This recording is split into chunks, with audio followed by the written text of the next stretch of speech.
Everyone, and welcome back to another anime episode review. I am the Rat, and this is the Rat's Nest. I'm joined as always by Kyle. Say hi, Kyle. Hello, everybody. Today, we are discussing a show that is pretty good occasionally, one could say. Jujutsu Kaisen Season 2, Episode 16, Thunderclap.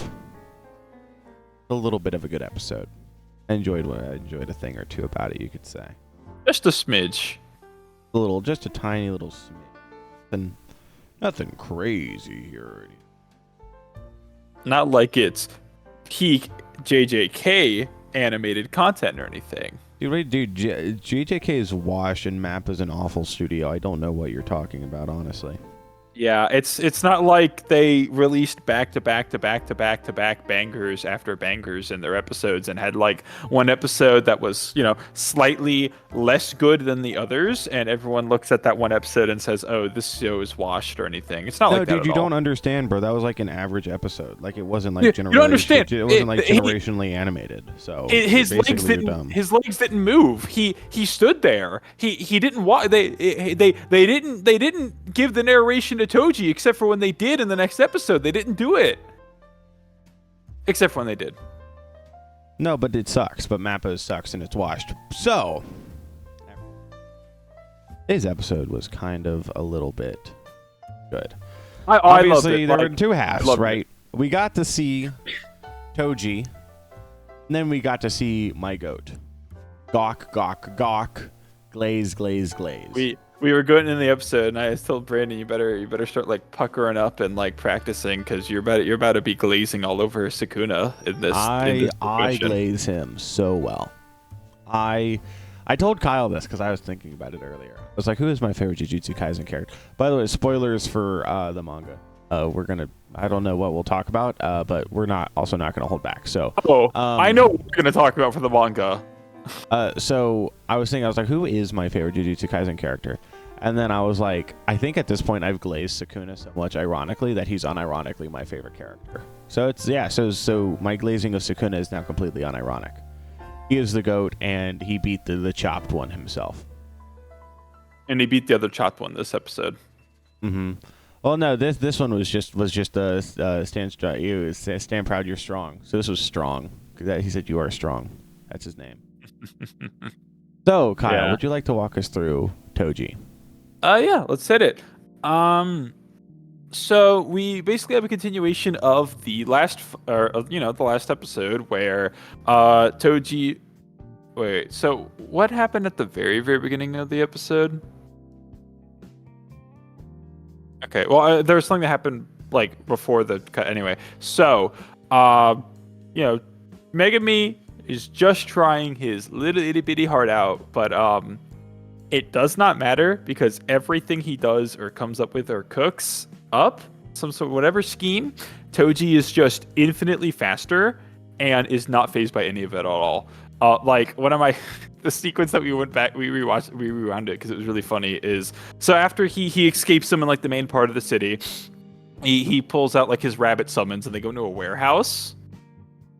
How they adapted that sequence, like it felt like they added a lot more pizzazz to these action sequences with Toji, and I greatly appreciate that. Like when all the rabbits are about to jump him, he just stomps the ground and like with his fingers is just individually flicking the rubble, and that just explodes each of the rabbits. That was really fun to see. Just like with the whole sequence of events, the chase was really fun. And unless there's anything that you want to add about it, like the thing of note is when they're in like the alleyway, and Megami's like, "All right, he's got me outsped. I have like a plan. If I miss the timing, I'm cooked. I just have to be able to beat him while sustaining injuries that the one girl, I forget her name, can heal." Shoko. So, they're standing there. He has the little, like, black goop portal ready. Toji, like, rushes in. Megami leans back, grabs the sword, tries to stab him. Toji just, like, darts away, though. He's really fast. And then Toji has a kind of flashback in that moment. After that, he looks at Megami and he gets, like, a little flashback when he's talking to Naobito. and was saying like, yeah, if the kid inherits the genetics, I'll give you the kid. If he inherits the genetics or whatever, you're gonna pay me a lot more. And he's like, yeah, I basically he's saying like, I kind of have like a shitty life, and I wanna, even if it's like selling my own son, like I want him to have a better life. And then he looks at his son, is like, what's your name? And he responds with Fujigoro. And then Toji's like, that's nice. And then stabs himself in the head. Yeah, it's pretty based. What I have to say about it is animation good. Yeah, he falls over, and it reverts back to the grandkid of the grandmama that did the seance. And Megami is like, all right, time to go. And then he gets attacked by Shikamo. Shikamo's like, aha, finally, someone I can beat. Lol. Well, let's put a pin. Brandon, let's put a pin in that for now, right? Mm-hmm. Let's put a pin in that for now. Shall we? And so, yeah, to kind of cap off that, I just like the last thing here, because this is the end of Toji sequence. Toji's inclusion in this arc is one of my favorite parts of Shibuya. Just the utilization of Toji is great. Where he's used, like specifically interrupting the Dagon fight, because again, they were gonna win. He didn't need to be there, but he did to increase the tension. Just him hunting Megami because he's like the strongest person of the four, which is really sad when you think about it, that like after that, he was the strongest one at that moment. And just watching Toji fight like as a bloodthirsty machine. I hate, like, it's weird to word it like this, but it was really entertaining. Like, wherever he's just standing there and Megami does everything he can, and like he barely is moving, and like he's exerting minimal effort to just handle this. It was really cool to see. And I'm happy that Mappa, you sweet children, you did such a good job with Toji. 10 out of 10, you did a good job. JJK is not washed. My goat. Yeah, let's talk about let's move to the main portion of the episode. We got a little bit stuff here with Sukuna. So, Sukuna is a goat. Unabashedly, I love him. I love him so much. He can do no wrong. I would agree at this point. He's never lost a fight in his. A little known fact about him. Well, he lost in episode 2. Right. We get to see Kusakabe and Panda. And Kusakabe's like, I don't want to die. And so he's like making Panda search. And they run into 2 jobbers from Geto's squad who I don't care about. No one cares about. And they're kind of talking. They're yapping a little bit. And then we get to see a glimpse of my goat. And then we get the second best animated fight scene in Shibuya so far after Yuji versus Chozo. Yeah, I would agree with that. I don't think that's like, it's not objective, but I would say that it's pretty hard to find something that tops these 2 so far. And we get to see minutes of my goat, the greatest of all time, objectively. Absolutely packing Jogo's shit up and moving him out. He has evicted this curse, from life, from existence even. Jogo, who once was, no longer is. He gave him the old Sukuna special, as I say. I'm not talking about a hand job. I'm talking about him readying an attack, only to find himself talking to dead friends. It's Sukuna's favorite move. He has used it on many a person. Many a person. That's his curse technique. Bro, okay, right. Sukuna clowned on Gojo so hard that Gojo died and is a fraud. Sukuna clowned on Kashimo so hard that Kashimo could only glaze him. Sukuna clowned on Jogo to the point Jogo hallucinated Sukuna saying, "Good job, bud. Pick up your pants. Pick up your pants." Flapping in the wind. Yeah, you're a big boy. You did it. Yeah. That is how badly my goat clowned on this fool. Now look, I'll give Jogo his props. He's pretty strong. He's got his chin. He is not weak. I mean, God, he's the fight sequence. Not Gojo. Well, he is, but Jogo is absolutely insane. Just like it's just like pools of lava and fire. Like when he has like the giant magma hands, like that would kill most people here. Like I mean, fighting outside Jogo. of maybe Geto with his special grade curse spirits, Yeah. Sukuna, the fraud, those three. Like, I would probably say Kashimo beats him. Kashimo, like, with curse technique. Maybe Hikari. but like Shibuya, but like it's just up to Shibuya, right? At this point, only like 3 characters that we know would be able to tank all that and be like relatively unharmed. Yuta could do it. Yeah, Yuta could. Oh, so I'll give Jogo some props there. I'll give him a point or two. It's like the thing is like it's like pitting the top of, and not that he is A tier. JJK power scalers, do not hunt me down for this. This is a hypothetical, but like in the case of Jogo with his fights, it feels like pitting like the top of an A tier against like the 5 best characters just in a fighting game or something. Like it's not that this character is bad, but when you in these matchups, it's like you're pitting him against the literal top dogs. I mean, he's fought Gojo and Sukuna. That's not fair.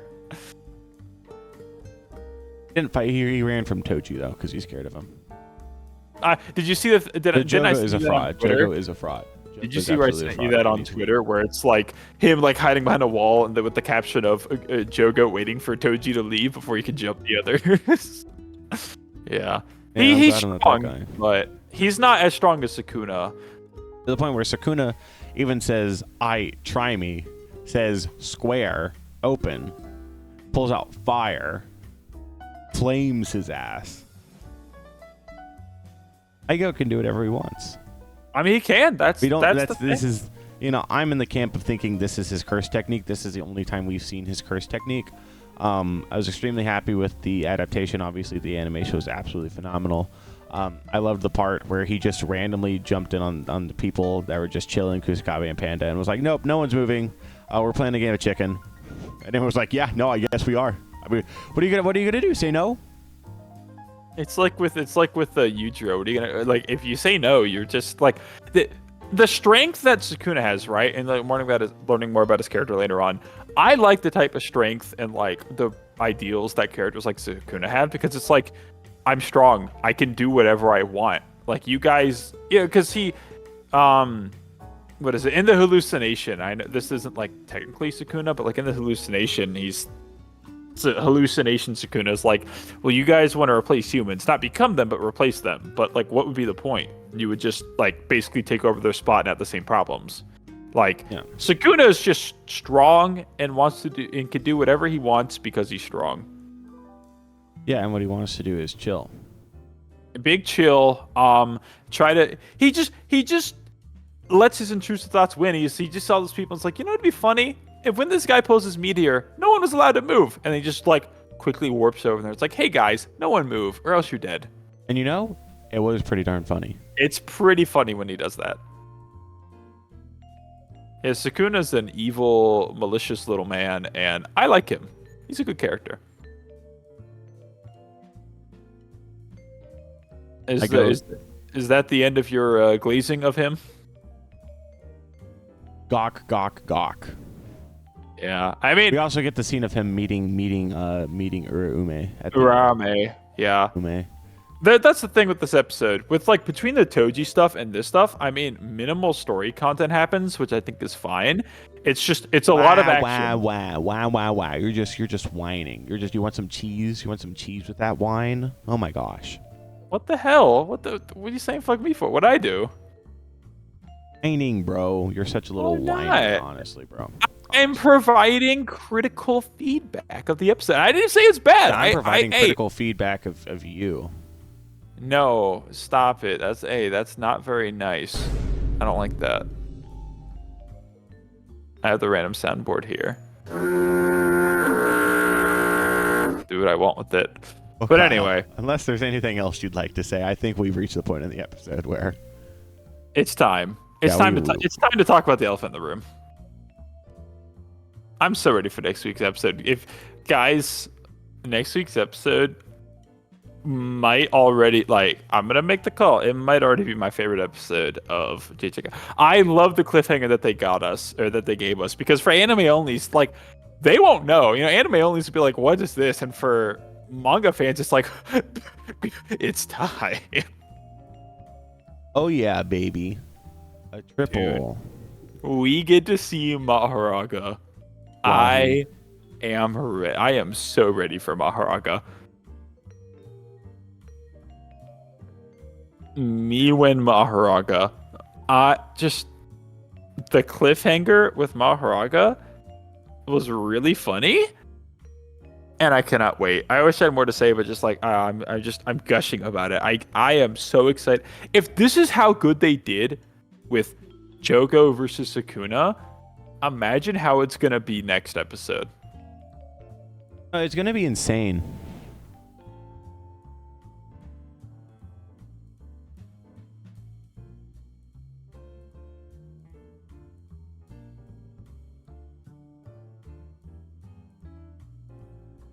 Anything else?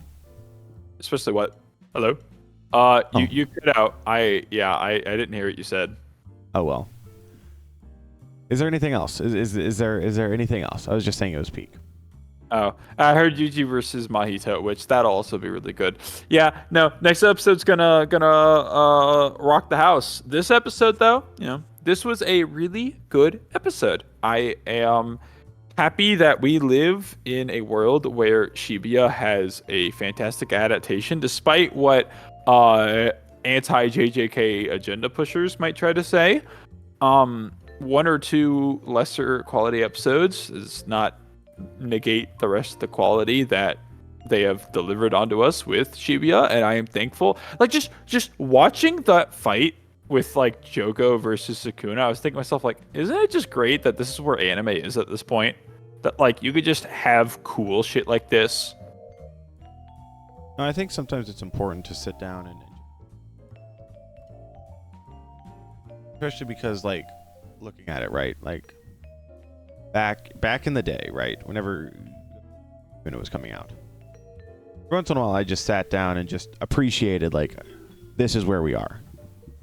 Yeah, I mean, like, just the state of shonen and everything, but like specifically stuff like this, like with the state of shonen manga, like, it's incredible to see how much it's progressed, and I am happy that JJK is getting the time and attention it rightfully deserves. Especially because it has your goat, Gawk, Sukuna. He's not just my goat, he is the goat. He is objectively the goat. He is the goatest of all time.